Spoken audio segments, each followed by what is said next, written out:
முருகன் பக்தர்கள் அனைவருக்கும் அன்பு வணக்கங்கள். என் அன்பு குழந்தையே, உன் துணையின் ரகசிய உறவை பற்றி திடுக்கிடும் தகவலை கூறவே உன் அப்பா நான் இங்கு வந்திருக்கின்றேன் தங்கமே. நீ எவ்வளவு நல்லது செய்தாலும் சிலர் தேவை இல்லாமல் உன்னிடம் வம்பு வளர்க்க முயல்வார்கள். அதை விழிப்போடு இருந்து நீ தவிர்க்க முயற்சி செய். உன் கடமைகளை நீ சரியாக செய்து வருகின்றாய். அதை நான் பார்த்து கொள்கின்றேன். அதற்கான பலன்களை நீ பெற தகுதி பெற்று உள்ளாய். உன்னுடைய நியாயமான வேண்டுதல்கள் பரிசீலிக்கப்படும். உன்னுடைய நல்ல மனதை புரிந்து கொள்ள உன் உடன் இருக்கும் உறவுகள் முயல்வது இல்லை. ஆனால் உன் மனதை நான் முழுதாக அறிவேன். உன் நல்ல மனதிற்கு நான் எப்போதும் காவலாக இருப்பேன் தங்கமே. உன் துணையின் ரகசிய உறவு என்னவென்றால், உனக்கு தெரியாமல் அவர் யாரிடம் பேசி வருவது என்று நீ நினைக்கின்றாய். ஆனால் நிச்சயம் அவ்வாறு இல்லை தங்கமே. உன்னுடைய துணை ரகசியமாக எல்லாம் யாரிடமும் பேசவில்லை. அவர் மனதளவில் உன்னை மட்டுமே நினைத்து கொண்டு இருக்கின்றார். வேலை பளுவால், வேலையின் காரணத்தினால் யார் யாரிடம் பேச வேண்டிய சூழ்நிலை ஏற்பட்டு விட்டது.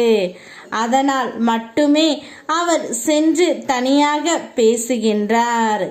ஆனால் அவர் மனதளவில் நீ மட்டும்தான் இருக்கின்றாய் தங்கமே. நடந்ததை நினைத்து வருந்தியது போதும். அனைவரும் கைவிட்டு விட்டார்கள் என்று எண்ணும் வேளையில் என் கரம் உன்னை நோக்கி வரும். அதை இறுக பற்றிக்கொள். நான் எதையும் கவனிக்கவில்லை என்று மட்டும் நீ நினைத்து விடாதே. அனைத்தும் என் அனுமதிப்படியே நகர்கின்றது. அனைவருக்கும் கர்மா என்பது நிச்சயமான ஒன்று. நீ யாருக்கு எதை செய்தாலும் அது இரட்டிப்பாக திரும்ப கிடைக்கும். ஆகையால் நன்மையே திரும்ப திரும்ப செய். அவை இரட்டிப்பாக உன் அப்பன் முருகன் நான் உனக்கு திருப்பி கொடுக்கின்றேன். எதிர்மறை எண்ணங்கள் மிகவும் ஆபத்தானது.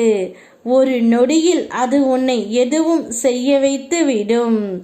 எந்த மாதிரியான சூழல் வந்தாலும் என் துணை உனக்கு கிடைக்கும்.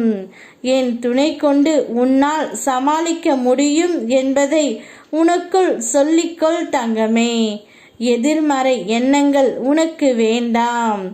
இப்பொழுது உன்னுடைய வாழ்க்கையில் மிக பெரிய மாற்றம் ஒன்று நடக்க காத்து கொண்டு இருக்கின்றது.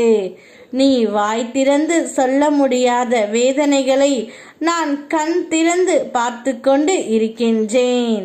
நிச்சயம் உன்னுடைய வேதனைகளுக்கு பலன் கிடைக்கும் தங்கமே.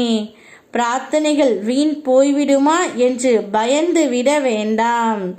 என் மேல் நம்பிக்கை இருக்கும் வரை அது வீண் போய்விடாது. நாம் நினைத்ததை நிச்சயம் நான் உனக்கு கொண்டு வந்து சேர்ப்பேன் என்று என்னை நம்பு. நான் இருக்கின்றேன். இனி எல்லாம் நல்லதாகவே நடக்கும். யாம் இருக்க பயமே. ஓம் முருகா.